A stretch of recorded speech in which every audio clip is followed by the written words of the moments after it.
नमस्कार. किर्लोस्करांच्या घरातून सखी फायनली आता आपल्या हक्काच्या घरात म्हणजेच कामतांच्या घरात आलेली असते. सखी आल्या आल्या सरकार लगेचच बोलू लागते, काय गे सखी, काय चाललंय काय तुझं, कोणीकडे गेली होतीस तू? त्यावर सखी म्हणत असते, आई तुला तर माहिती होतं ना, मी कबीरला भेटायला गेले होते. त्यावर सखीला आता सरकार म्हणत असते, अच्छा, म्हणजे तूही आता त्याला कबीर म्हणून ऍक्सेप्ट केलंस तर? त्यावर सखी म्हणत असते, काय करू आई तूच सांग, नवरा तर आहे तो माझा, पण मी त्याच्याशी नातं नाही तोडू शकत.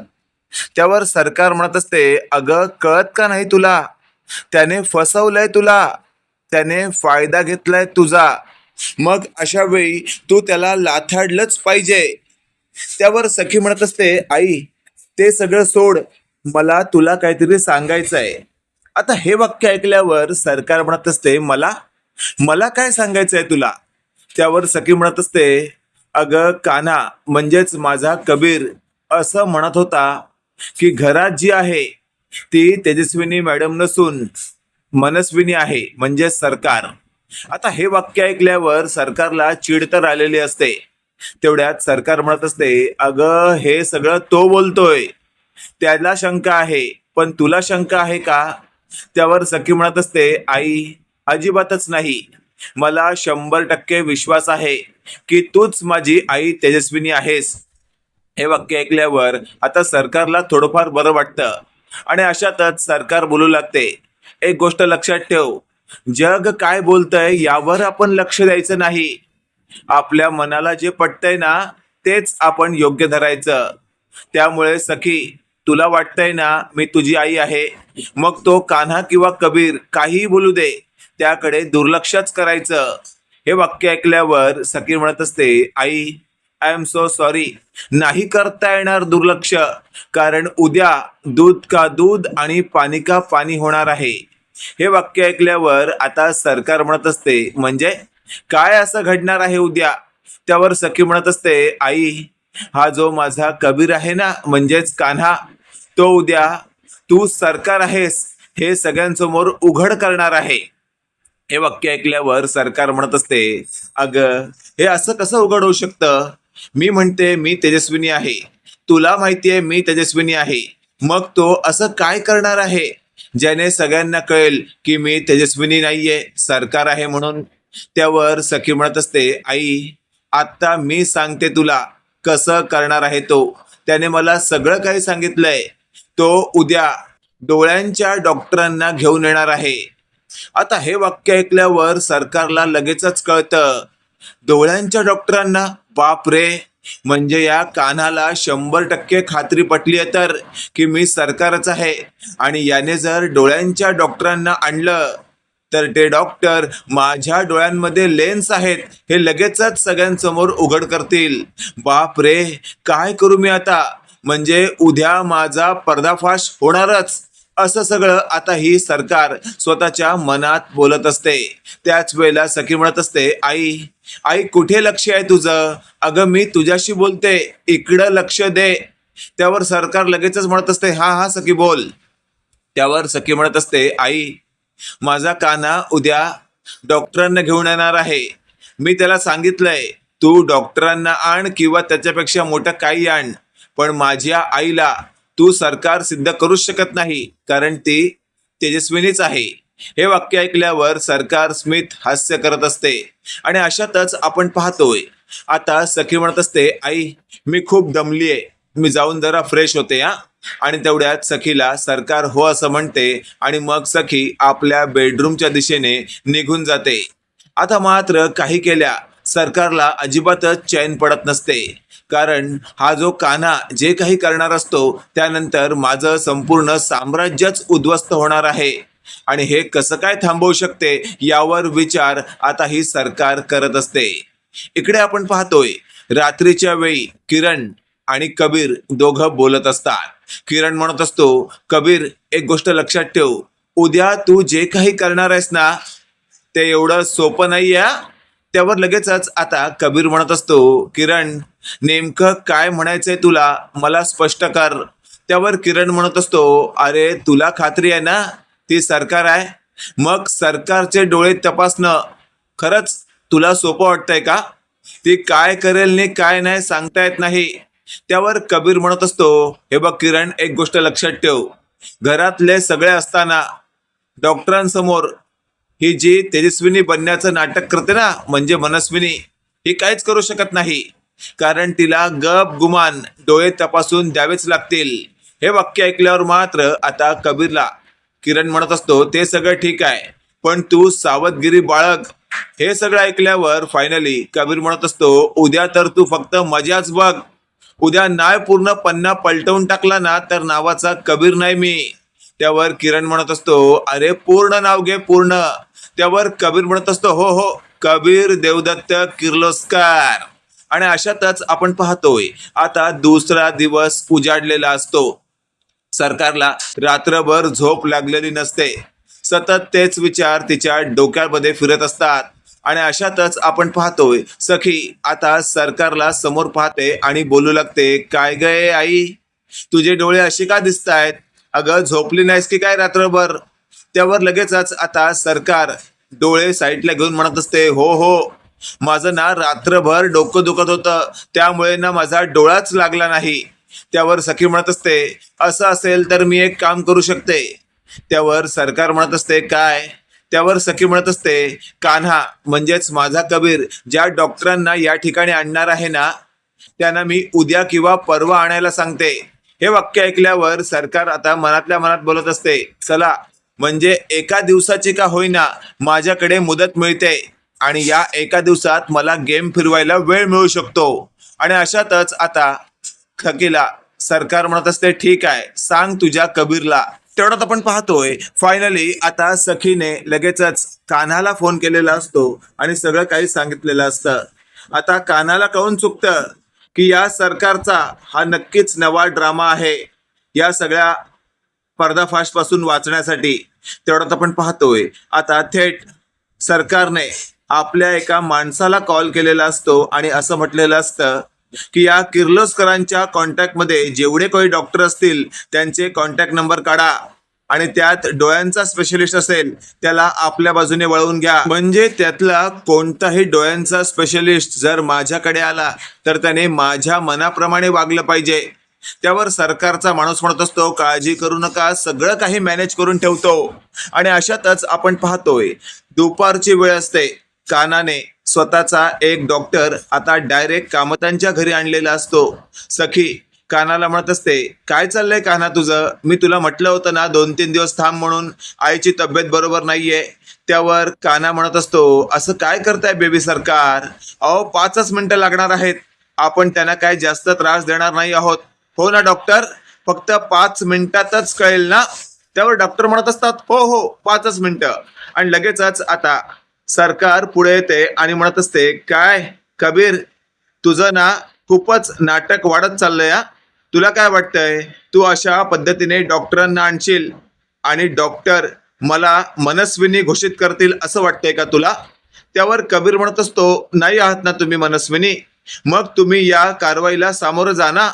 त्यावर सरकार म्हणत असते, ठीक आहे. आणि लगेचच आता सरकारचे डोळे त्या आय स्पेशलिस्टने तपासायला घेतलेले असतात. आय स्पेशलिस्ट 5 मिनिटं झाली, 10 मिनिटं झाली तपासून त्यानंतर म्हणत असतो, सॉरी कबीर सर, माफ करा, पण तुम्ही म्हणताय तसं काहीच नाहीये. हे वाक्य ऐकल्यावर आता थेट कबीर म्हणत असतो, काय काय म्हणालात तुम्ही? त्यावर लगेचच आता ते डॉक्टर म्हणत असतात, अहो तुम्ही काय म्हणालात की ह्यांच्या डोळ्यामध्ये लेन्स असतील? अहो ह्यांचे डोळे नॅचरल आहेत, लेन्स वगैरे काहीच नाहीये. हे वाक्य ऐकल्यावर सखी म्हणत असते, पाहिलंस का ना, मी तुला सांगत होते ना, ही माझी आई आहे, माझी मनस्विनी मावशी नाहीये ही. हे वाक्य ऐकल्यावर आता थेट कान्हाला सरकार म्हणत असते, ए कान्हा, झालं ना, दूध का दूध आणि पाणी का पाणी, चल आत्ताच्या आत्ता या घरातून चालता हो. आणि एक गोष्ट लक्षात ठेव, माझ्या सखीच्या आसपास देखील फिरकायचं नाही. असशील तू मोठ्या घराण्याचा लेक किर्लोस्कर, पण आम्ही पण काही कमी नाही आहोत, ही गोष्ट कायम लक्षात ठेव. त्यावर लगेचच आपण पाहतोय आता कबीर म्हणत असतो, सरकार एक गोष्ट लक्षात ठेवा, तुम्हाला असं वाटत असेल की ही बाजी तुम्ही जिंकलीत, पण तुमच्या लक्षात येत नाहीये तुम्हाला हरवून मीच जिंकलो आहे. हे वाक्य ऐकल्यावर सखी म्हणत असते, कान्हा काय बोलतोयस तू? त्यावर सरकार म्हणत असते, सखी याला ना वेड लागलंय, हा बहुतेक डोक्यावर पडलेला दिसतोय, काहीही बडबडतोय.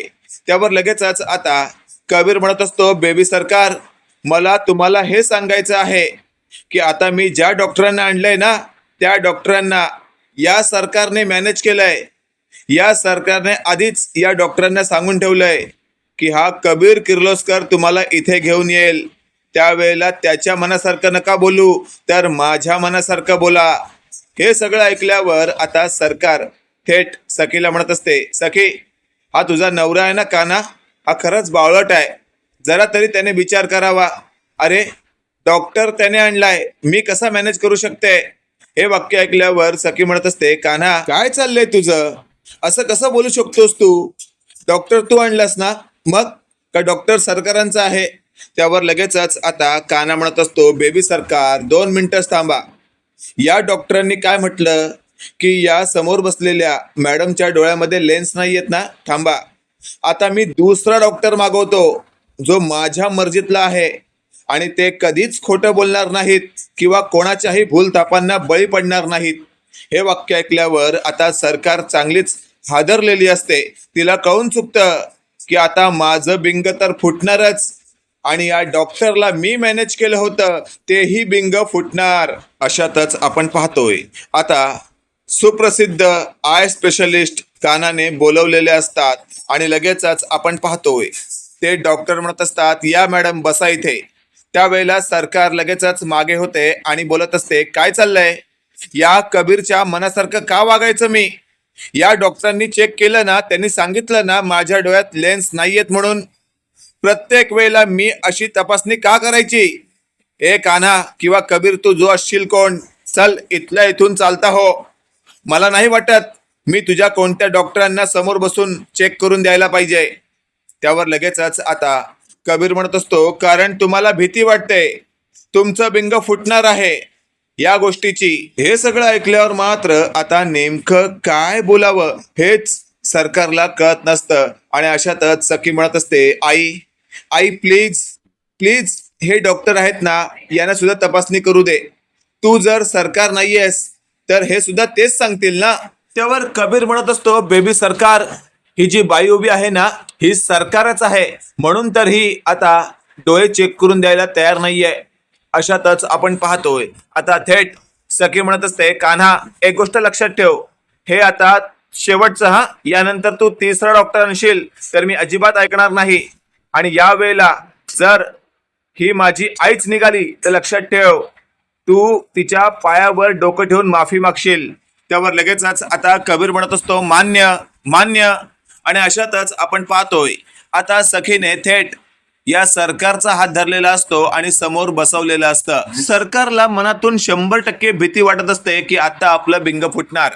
आणि तेवढ्यात त्या आय स्पेशलिस्टने लगेचच आपण पाहतोय सरकारच्या डोळ्यांची तपासणी केल्यावर लगेचच त्यातून आता ते लेन्स बाहेर काढून दाखवलेले असतात आणि आतमध्ये निळे डोळे पाहून सखी चांगलीच हादरते. सगळेच एकदम अवाक झालेले असतात आणि निळे डोळे पाहून आता कबीर म्हणत असतो, पाहिलं बेबी सरकार, ही बाई सरकारच आहे, बघा किती डेंजर दिसते ही. हे सगळं पाहिल्यावर आता मात्र तो पहिला डॉक्टर लगेचच म्हणत असतो, मला माफ करा, मला माफ करा, मला या सरकारने मॅनेज केलं होतं. मला धमकी दिली होती की जर मी तिच्या म्हणण्याप्रमाणे नाही वागलो तर ती माझ्या कुटुंबाला संपवून टाकेल. मला माझ्या कुटुंबाची काळजी होती म्हणून मला खोटं बोलावं लागलं. किर्लोस्कर सर, मी इथून जातो, पण माझ्यावर कोणत्याच प्रकारची कारवाई करू नका. हे वाक्य ऐकल्यावर कबीर म्हणत असतो, ठीक आहे तुम्ही जाऊ शकता. आणि अशातच आता डॉक्टर ते गेलेले असतात. त्यानंतर कबीरने फायनली आता थेट सरकारला असं म्हटलेलं असतं, आज तुमचं इथलं साम्राज्य संपूर्णपणे मी संपवतोय. अचानक बसलेला धक्का आता सखीला सहन होत नसतो. सखी म्हणत असते, म्हणजे त्या दिवशी दरीत पडली ती माझी आई होती. त्यावर लगेचच आता कबीर म्हणत असतो, बेबी सरकार सावरा स्वतःला, मी तुम्हाला एक आनंदाची बातमी सुद्धा देणार आहे. हे वाक्य ऐकल्यावर आता सखी म्हणत असते, कान्हा कान्हा काय बोलतोयस तू? इथे माझी आई नाहीये, ही सरकार आहे. म्हणजे दरीत पडली ती माझी आई, तिचं काय झालं असेल? त्यावर लगेचच आता सरकारच्या समोरच कान्हा म्हणत असतो, त्या सुरक्षित आहेत. बेबी सरकार, तेजस्विनी मॅडम सुरक्षित आहेत, काळजी करू नका. हे सगळं ऐकल्यावर आता सरकार म्हणत असते, काय? ती तेजस्विनी सुरक्षित? त्यानंतर आपण पाहतोय सखीला आता प्रचंड चीड आलेली असते. सखी म्हणत असते, मी आतापर्यंत या घरामध्ये इतके हाल सोसले ते फक्त तुझ्यामुळे. माझ्या आईला नको तर यातना सहन कराव्या लागल्या त्या फक्त तुझ्यामुळे. तू मला माझ्या बाबांपासून वेगळं केलंस, मला माझ्या बाबांचं प्रेम मिळालं नाही ते फक्त तुझ्यामुळे. का का असं वागलीस तू? असं बोलून आता सखीने थेट कान्हाला असं म्हटलेलं असतं, कान्हा, आज मी तुला पूर्णपणे आदेश देते, काय करायचं ते कर. या बाईला सोडू नकोस. शेवटी तू कबीर देवदत्त किर्लोस्कर आहेस हे दाखवून दे या बाईला. आणि अशातच कबीर म्हणत असतो, बेबी सरकार, या बाईसोबत माझा पुराणा हिशोब चुकता करायचा आहे. हिने माझ्या वडिलांना चाकू खुपसून मारलाय. या बाईला मी मरण यातना दिल्याशिवाय शांत बसणार नाहीये.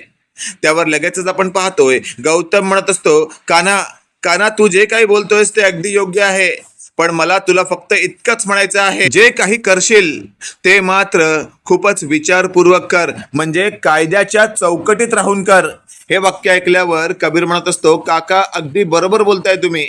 मित्रांनो, इथे तर कन्फर्म आहे की कान्हा कबीर किर्लोस्करच्या पद्धतीने आता या सरकारला भिडणार. बाकी आजचा भाग तुम्हाला कसा वाटला कमेंट करून नक्की कळवा. आणि असेच नवनवीन अपडेट पाहण्यासाठी व्हिडिओला लाईक आणि चॅनलला नक्की सबस्क्राईब करा. धन्यवाद.